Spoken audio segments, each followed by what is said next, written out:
In this build, we're heading into the frozen north to create icy terrain and Nordic-style ruin arches, inspired by the world of Skyrim. We will be working with foam, texture techniques, and frosty paint schemes to capture that cold, ancient atmosphere. Don't worry, because this is a step-by-step guide, and I will guide you through all the process. Plus, I will share my templates with you, so it's even easier. It's a simple but striking project that will transform your table into a frozen battlefield. Welcome back to HANDCRAFTED. Today we're venturing into the frozen north, crafting ice terrain and Nordic ruins inspired by the ancient lands of Skyrim. To bring it all together, I will be using the snow and ice side of the double-sided gaming mat from DeepCat Studio, the same one featured in the last video. We will be building modular pieces that fit perfectly with my existing systems, from dungeon tiles to elevation layers. And yes, I've also made a full set of printable templates for my patrons to make this project even easier to replicate.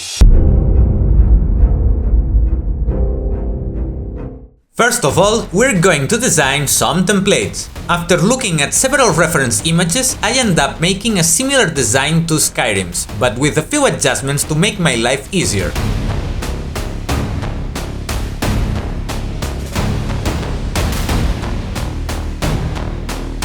Once the design is finished, we will need to print it out.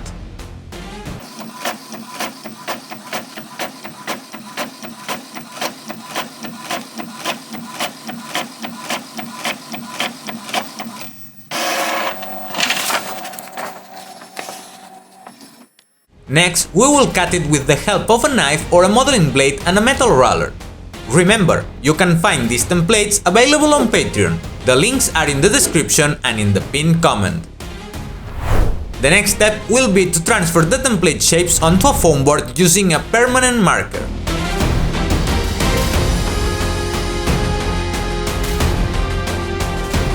Now it's time to cut.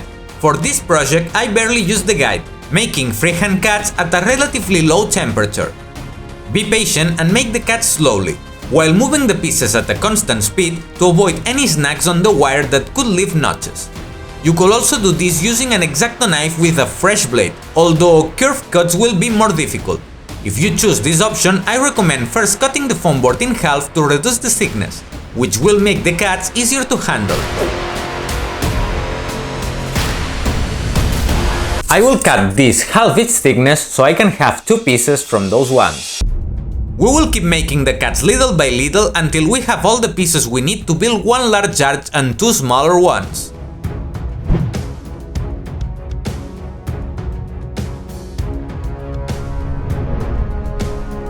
Alright, let's move on to the first stage of the textures.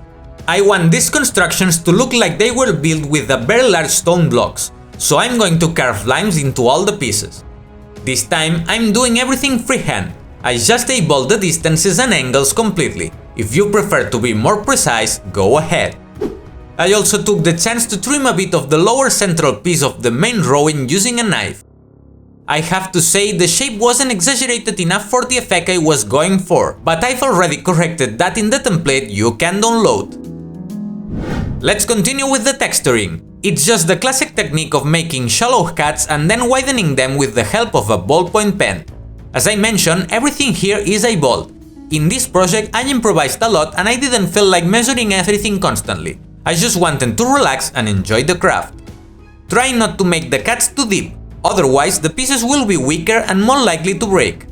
If you make a mistake with a cut like I did, don't worry. You can use the incorrect cut to simulate a crack. Later in the process we will be adding more cracks anyway to represent the passage of time, so it's not a big deal. Work through this step patiently until you've finished all the pieces you've cut, and then we will be ready to move on to the next step.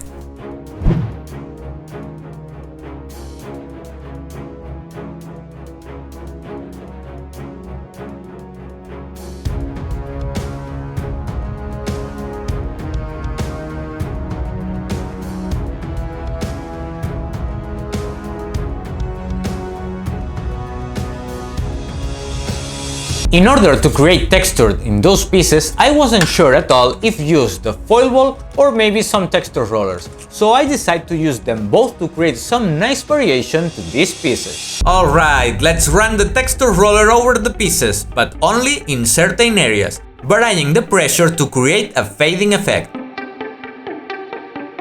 Next, we will use a foil ball to texture the parts we didn't touch with the roller. Take your time here, holding the pieces firmly to avoid breaking them. Whoops! No worries, just cut a toothpick at an angle to make a point and glue the broken bit back in place with a little hot glue.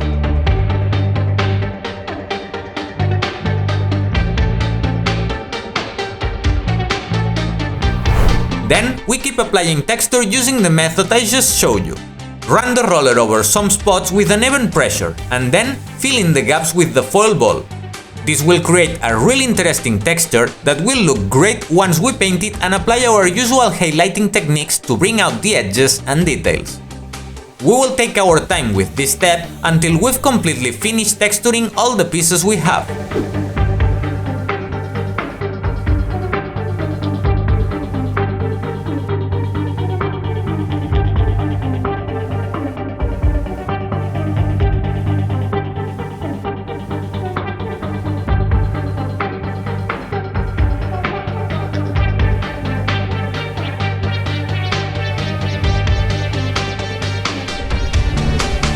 If you're enjoying this build so far, hit that like button, subscribe and turn on the notifications. This helps support the channel so I can keep making awesome terrain tutorials for you.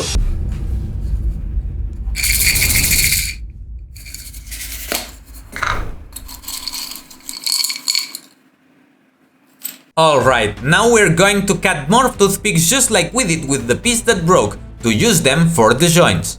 We insert them into the columns and add hot glue before attaching them in place.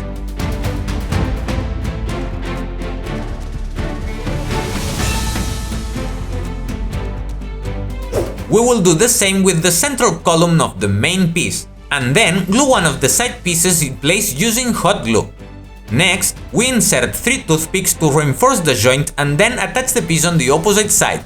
I miscalculated the position of one of the toothpicks. The easiest way to fix this is to cut off the excess and later apply a bit of putty to hide it. Once that's done, we attach the final pieces. And finally, we go back to the proxon to trim a few millimeters from the bottom of each rowing, so they are leveled and sit flat on the table.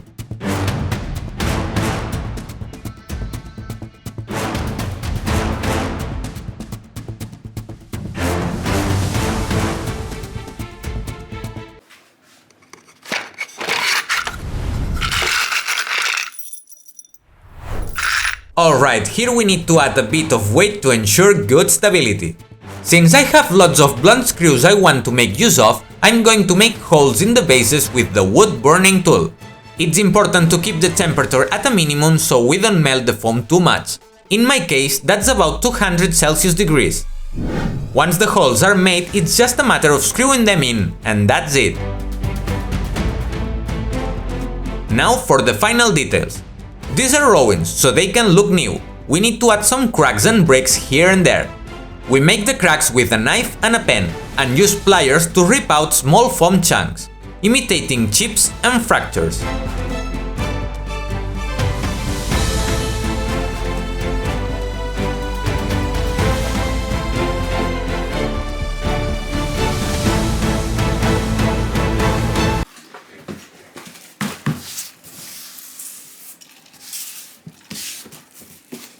Finally, we will use a bit of putty to cover the joints and some imperfections caused by the toothpicks in the connections. You can also take the chance to add some extra texture in a few spots. Now, we just need to let it air dry for a while and then we can prime it.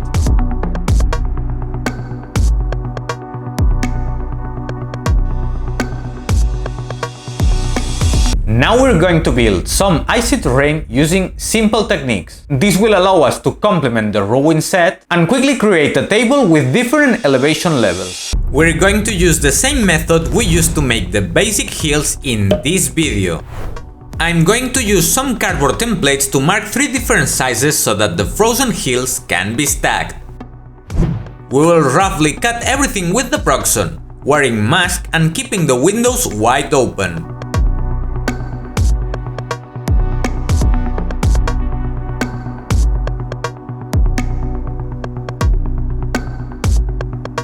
Next, we will start shaping them more irregularly, trying to make a zigzag motion to create texture.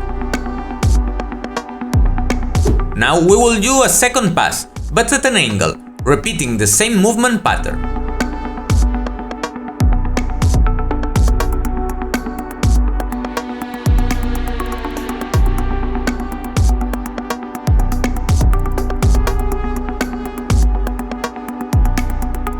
Finally, we will use a rock to add texture to the top surface, and with that our frozen hills will be ready to paint. Alright, now we have all the pieces prepared for painting, so let's get into it. Alright, let's prime with our base coat made from black acrylic paint and PVA glue. I applied 2 coats to the whole build, but I slightly diluted one of them to better fill in the recesses. This isn't strictly necessary, but it makes the job a lot easier. Once the base coat is completely dry, we're going to apply a neutral grey overbrush to all the pieces, aiming for about 80% coverage and leaving the black still visible as a shadow. I want to give it a frozen rowing look, so for the first time on the channel we're going to use a sponge technique. For this I will use a mid-tone blue. Soak the sponge with a bit of paint and remove the excess. Now we will gently tap with the sponge here and there, giving a little more emphasis on the edges and in certain areas we want to highlight. The next step will be to do the exact same thing with a lighter, more saturated blue. This is the same color I used to paint the roof of the church I built last year, which was the first big project on this channel. I will leave it linked here in case you haven't seen it.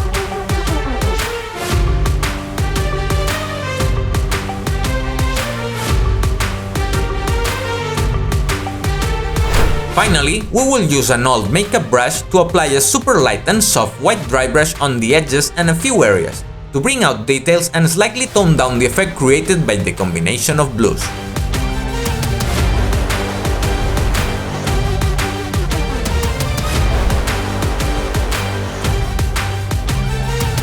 Alright, let's prime, but this time we will prepare a white base coat. As always, we will mix acrylic paint with PVA glue. We will mix it well and start painting. Now we begin applying, making sure to cover everything properly. As you can see, my paint turned out super watery. That's what I get from buying cheap paint. I saw a 500 ml bottle for €3 and decided to give it a try. Well, in the end I had to do 4 coats to get enough coverage. Once everything is dry, we will prepare a light blue wash. I will use Calypso Blue, which is the same color I used for the roof of the church and the watchtower. I will leave a link to the video of this second project here. We will apply the wash over the hill surface, making sure no white is left visible anywhere. Since we started with a light base, the result will be very saturated and bright, which is perfect for what we want. After letting it dry for a while, we will apply a white dry brush. This time I used quality paint, and the result was totally worth it. I used an old makeup brush and painted the sides with strokes perpendicular to the texture lines. For the top surface I used gentle circular motions, applying more pressure in some areas and less in others to create a bit of a tone variation. We will repeat this whole process for every piece we build, and with that we will be finished.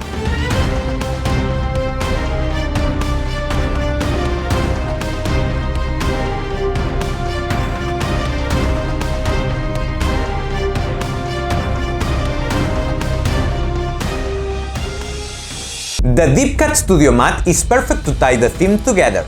The ice textures will look fantastic with our cold stone ruins and frozen ground effects. As I mentioned earlier, the templates for all the builds you've seen today are available right now on Patreon. And if you want to share your own version or ask feedback, join our growing Discord community.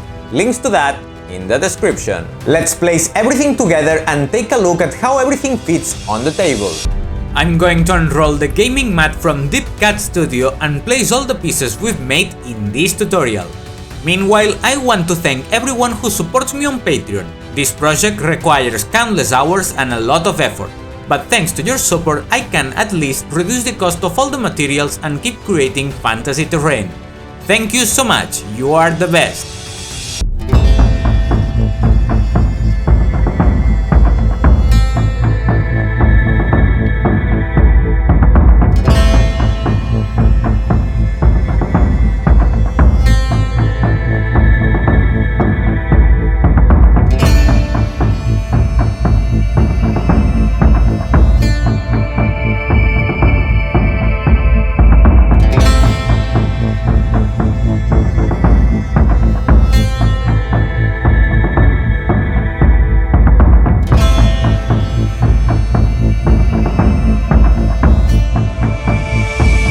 I hope you enjoyed this journey into the cold. This project was a lot of fun to build, and I think it adds a powerful new flavor to our terrain collection. As always, you can find links to the materials on my webpage, and also extra resources on my itch.io page, including adventures, maps, and bonus content. And if you like this icy setup, I recommend checking out the lava terrain video, the perfect contrast to today's frosty build. Also, you can dive into the city showcase to see all these systems come together on a massive tabletop. Thank you so much for watching, and I will see you in the next video.